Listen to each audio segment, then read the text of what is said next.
I think it's very difficult to hide the human behaviors that surround deception. Most people just are not very good at it, and especially when you're talking about somebody that you love, you spent time with, you're in a relationship with, they can be very fine-tuned to a person's baseline behaviors, and when they see a deviation, they're going to notice.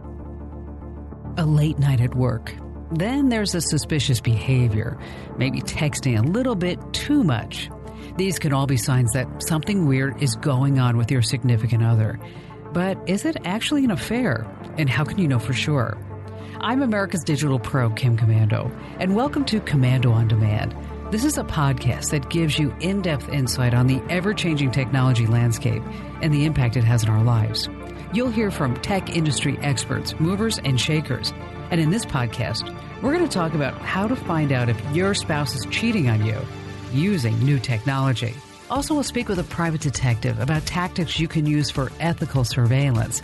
There are a lot of technical details coming up, so I would definitely encourage you to take notes. And while you're getting ready, I'd like you to take a moment to recognize one of our partners who helped make this podcast possible.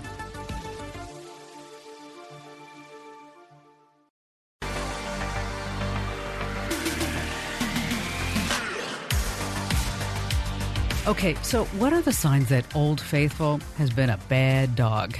Well, there are physical signs and there are digital signs. In the physical realm, your spouse might start spending time with people who you haven't met.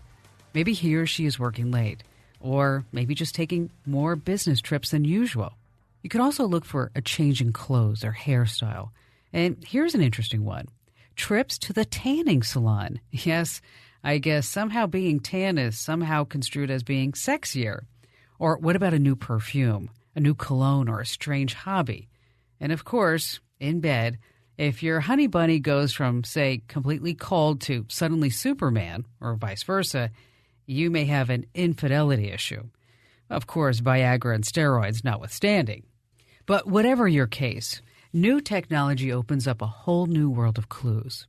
Technology can help you to decide whether the first step is to start simply observing your sweetums and his and her gadget habits. If calls and texts are coming in while you're both asleep, get this. There's a 44% chance that something fishy is going on. If your lover boy refuses to share or suddenly changes all of his passwords, there could be something happening. If your sugar bumpkin has more than one social media account, let's look at that percentage. There's a 30% possibility that she has a fish on the line. And by the way, these stats come from a study done on 1,000 British couples by Entertainment One. Now, while Americans are very different from the British, people are people, and people have been cheating on each other since time began. So let's just say you're really suspicious. Something doesn't feel right. You have some evidence, but not enough. You can't shake the feeling. It's breaking your heart, and you need to know the truth. Fair enough. But you also need to know federal and state eavesdropping and hacking laws. You definitely don't need to be charged with spying or hacking on top of the heartbreak that you're already suffering. So if you're not sure, do your research. Consult with an attorney. And so long as you feel and believe that you are legally safe, and keep in mind, I can't give you legal advice, it's time to start investigating. And the best place to start, well, it's with the thing that your spouse is keeping near and dear to his and her heart at all times. Maybe it's not you anymore. It's the smartphone. Almost everything your loved one does can be traced through technology if you follow the right trail of crumbs. Most phones have some form of location technology built right into them. It's kind of a hassle to disable it, so most folks just leave it on. If you're using an iPhone, a connection to the Apple Family account is a great source for finding a phone's location. If your family account enables location sharing, you can find the phone by just logging on to iCloud.com. You click on Find My iPhone or use the Find My Friends app. If your spouse is using an Android phone and is logged on to Google at the same time on a shared computer, you can actually type in Find My Phone into the search bar and boom, the phone's whereabouts just pop up. Some people also forget to close their Google browsing windows, so this becomes a really simple place to start. So let's start out by finding where your spouse has traveled today. There should be a previous destinations menu on either the navigation system or the Google timeline. On Android, look a little bit deeper into the Google Maps section. On an iPhone, you really need to look around. They seem to be hidden, and once you find the locations, you'll be like, wow, I had no idea that was even there. Let me tell you how to find it. And if you have any questions afterwards, later on this podcast, I'm going to tell you where you can find the instructions just written out in detail for you. So if you have an iPhone, first go to Settings, then go to Privacy. Okay, Location Services. Then you need to scroll down, and you're going to find something that's called System Services. And then you want to tap on Significant Locations. Once you get inside Significant Locations, that's where the secret sauce is. Most people don't bother deleting this stuff because maybe they don't know it's there. Maybe it's just too cumbersome. So there's another batch of low-hanging fruit for you. Another obvious one, if you see calls and texts from a number that you don't recognize, just enter it into Google search. If the contact name is just a first name or the name of a relative, that may or may not be a red flag. For instance, if your husband is getting calls from Aunt Mary after hardly speaking to her in 20 years, well, you might want to consider that maybe Aunt Mary is really Maria, who he met at some bar or restaurant. That goes for messaging and video chats as well. We all know that paper pollutes the earth and kills trees. Well, at least that's the theory. So if someone wants to send a love letter to the other woman or the other man, text and email is the green way to go. But these text messages and email, wow, they leave one heck of a digital trail. First of all, cheaters like to keep them for an ego boost or whatever. Just look in the deleted items or the trash folders. The folders can be renamed, so by all means, just start looking around. Check them all out. And always remember, a deleted email is still readable until it's permanently erased. So don't be afraid to pick through this trash folder. Now, if you find Snapchat or another messaging app on your spouse's phone, especially those apps that you don't use with each other, you might want to try and log in just to see what's going on in there. There are actually tons of apps that are designed to hide an affair, believe it or not. They have names like Vaulty Stocks, Sly Dial, Hush, and Nosy Trap. Watch out for Nosy Trap. It's designed to take a photo of anyone who tampers with the device. Voicemails can be stored visually. They can be stored online, and they can be forwarded by adding a Google Voice number. A lot of folks use Google Voice to start having private voicemails. Google transcribes voicemails by default. All right, it's not the best transcription I've ever seen, but it's enough to let you know it was said. Browser histories are a good indication of integrity and character. If there's been some unsavory activity, you'll find it there. If maybe someone downloaded a suspicious file, you're going to find it there too. If he or she says that they have a business trip to Cleveland, Ohio, but there's pricing hotel rooms in Cabo on Google, you're going to find evidence there. By the way, be sure to check your frequent flyer mile statements. That trip to Cabo could be listed there too. Browser bars also store recent searches and frequently visited sites. So try this next tip. I bet you it's something that you never even thought of. What you want to do is go to the browser bar on the phone, tablet, computer, you name it. Head over to google.com or just do it in the browser bar. And then I want you to start typing the letters alphabetically from A to Z. Wow. Just imagine what you're going to see there. Anything that somebody has typed in, you're going to actually know. And while you're rooting around in the browser history, check for visits to cloud-based file backup services. They've got names like Dropbox, Files Anywhere, or iCloud. Those are excellent secret stash places. Did you know that a lot of these sites allow you to restore files that have been deleted? That's right. Hey, fun times. Another way to hide photos are through storage apps like KeepSafe, Vault, and Hide It Pro. Now, these apps are specifically designed to stash the secret stuff and to keep other people out. Remember, apps can be hidden in folders. Both iPhones and Androids have search features.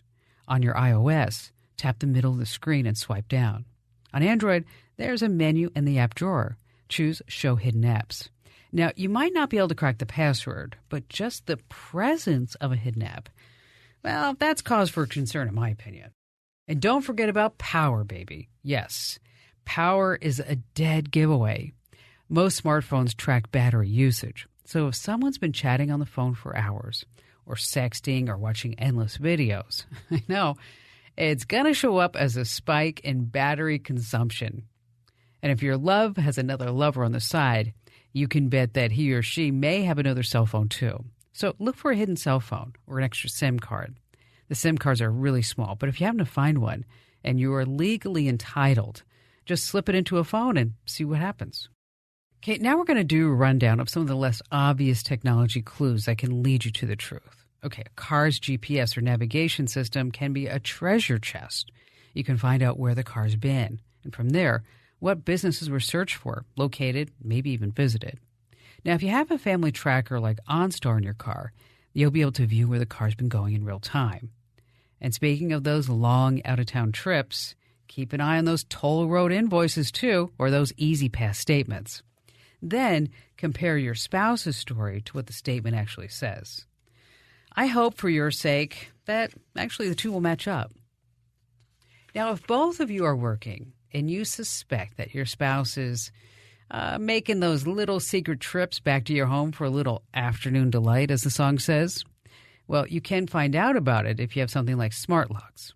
Smart locks record your digital key activity on a log. So you just have to compare the log to his or her story, and hopefully, again, the two will match up. And thanks to technology, there's even a way to test for faithfulness before you tie the knot. Normally, an engagement ring symbolizes the hope of everlasting love. But this one is different. It comes with a fail-safe faithfulness test in the form of a tracking device. The CEO of Jamporia Jewelry told the Daily Mail that this ring, are you ready for it, could be the end to baseless jealousy and unfair accusations, and that it could safeguard the institution of marriage. Whoa, that's a lot of faith to put into an engagement ring. So much for honor, integrity, and trust. But hey, if this kind of thing appeals to you, just type in engagement ring in the search bar at Komando.com, and we'll give you all the details. All right, sometimes you reach that point when self-investigations just don't cut it. Either the situation is dangerous or you aren't tech-savvy enough to do it yourself. And that's where a private investigator comes in. So I've invited a private eye with a pretty large presence on YouTube to share what he's learned over the years when it comes to unfaithful spouses. We're going to get to that after we hear from one of our very, very faithful sponsors. So stay right where you are.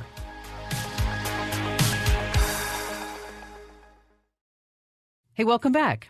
I want to introduce you to our guest, award-winning author, educator, and private investigator Larry Kaye. Larry Kaye calls himself the been there, done that.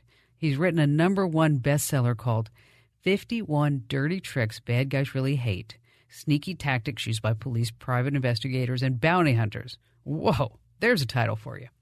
But he's the nicest guy, and he's also been through some very scary things. Let's just say in his line of work, he's been to the edge once or twice. Larry also created the Investigator Ultimate Guide series, and on this site, he teaches people how to conduct ethical investigations, even under the most severe circumstances. Hey, Larry, thanks for being on the podcast. Thank you, Jim. I'm glad to spend some time with you. So as a private detective, you must have to deal with some, I guess you'd say, very interesting situations between spouses. What makes people believe that their spouses are cheating on them? Do they have to find evidence? Is it the phone or the computer or what? Or is it just kind of this feeling that they might have inside that something's up?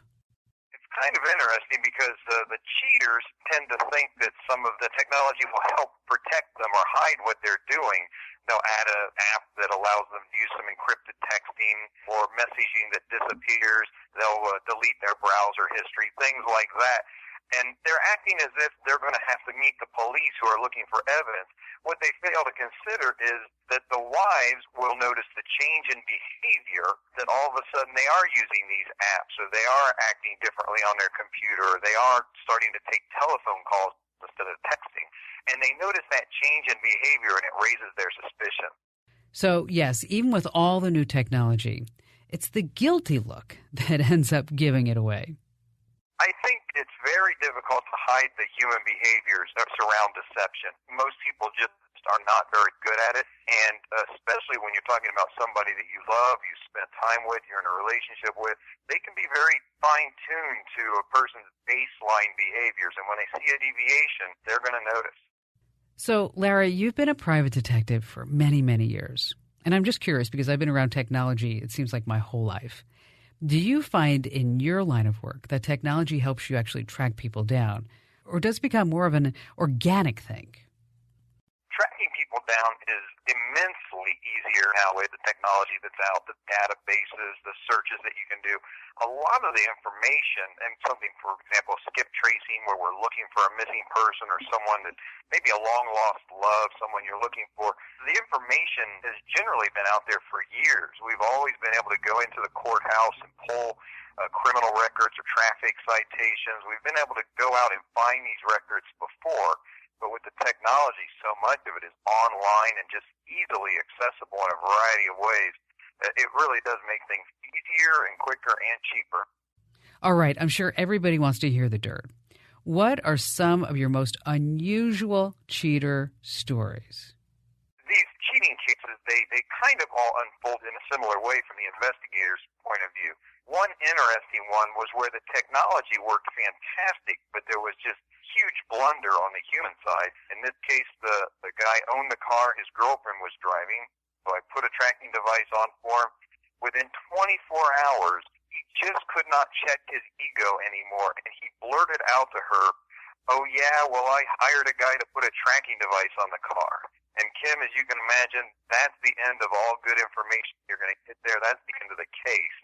In fact, it was pretty difficult for me to even get the tracking device back.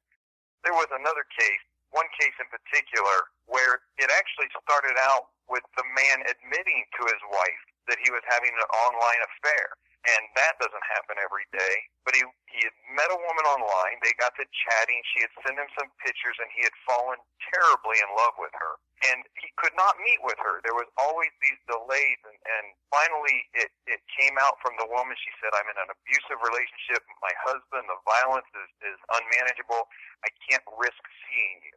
The man went to his wife and said, "I've met a woman online. She's in a terrible relationship. There's violence. We have to go in and rescue her, and she can stay with us." The wife was very clever. She didn't say no. The wife said, "Tell you what, hire a private investigator, verify her story. If it's true, then we'll take the next step from there." So he calls me up. He asked me right away, "Do you do emergency exfiltrations?" As if I'm going to put together a team and go in and rescue this woman.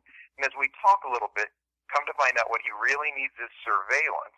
I go out on the very first day of surveillance. I get video of the woman and her husband coming out of the house, and the woman looks nothing like in the picture. She is every bit of at least 300 pounds. As soon as he sees the video, he immediately falls out of love with her and apparently is going to spend the rest of his life apologizing to his wife.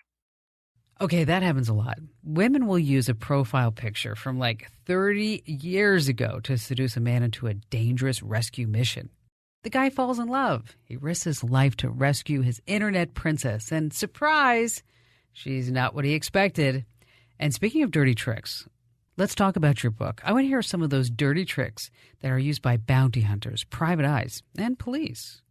One of the techniques I teach in my book is what's called a honeypot technique, and this comes right out of the tech world where computer security specialists will place databases and other sources in a system hoping that the hackers stumble upon those and give an early warning of a problem. Well, this type of thing can be done in real life too. If you suspect that you have someone in your life that's cheating, rather than having to worry and watch them for long extended periods of time, you give them this opportunity, you give them this honeypot and say, "I'm going to be at my mom's house this weekend," or "I'm going to spend an overnight with my girlfriend in another city." And that gives you the opportunity to know if the cheater's going to make his move, there's an awful good chance he'll move right in that sweet spot.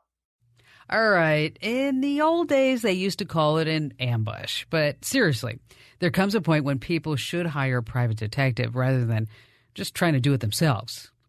Tim, I think probably the best time is when they know they need that verification. They're having difficulty making the decision. This is a life-changing situation, and they're going to be making a life-changing decision. And some people just want that solid evidence. They really want to see him going off to a hotel. They want to see him meeting up with someone who he's promised he's never going to see again. And that can give them that peace of mind rather than having to wonder, is this something, am I making the right decision? Is it all in my head? And also, when it's too dangerous, somebody should hire a pro, really. How are you equipped to handle, say, dangerous situations? Yeah, the problems of ego, Kim, they cut both ways. You can have a person very well-meaning, well-intentioned to go and follow someone they love dearly in a cheating situation, and when they catch up and discover the cheating, they can just lose track of their anger. They can lose control. In the private investigation world, we have a very steadfast rule among investigators. We never report to our client in real time where the cheater is and what he's doing, because there's a history of this and just too great a chance that the client will show up and do something crazy or even violent. I have to tell you, Larry, I bet you've been there, done that, well, more than twice. You've got some really great videos about private investigation, bounty hunting, laws, tactics, tons of resources. But if people actually want to get in touch with you, where do they go? The best bet is almost always to stop by my website, shadowanyone.com. I've got a contact page there, and like you say, tons of free resources. Thanks, Larry, for sharing some of your advice with us. Great stuff. My pleasure, Kim. Stay right where you are. I'd like you to take a moment to recognize one of our partners who helped make this podcast possible.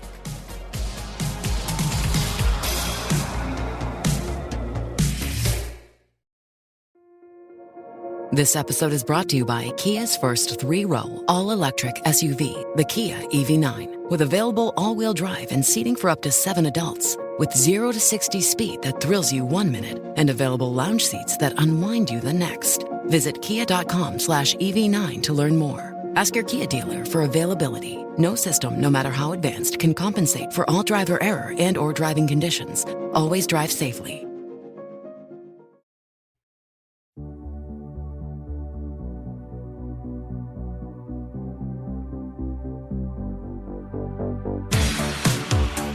Studies reveal that almost 30% of married couples have suspected one another of some form of infidelity. 72% of them wound up confronting their partner, and out of those, 25% believed the other half's story of innocence and decided that, well, they just misread the situation.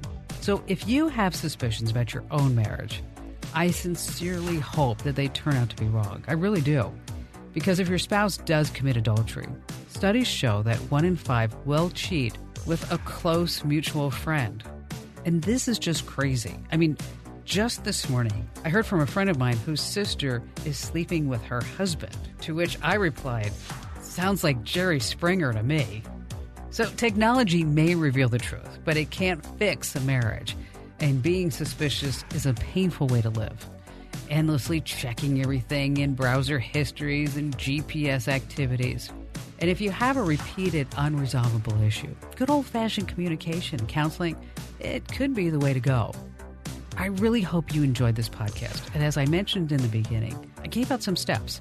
And if you do want the steps, head over to Komando.com, Komando.com, and just type in cheating or tech clues. And if you want to really help me out, share this podcast, like it, subscribe on Google Play and iTunes, and download some more. You can learn something new about tech every single day with just about a half hour listening time.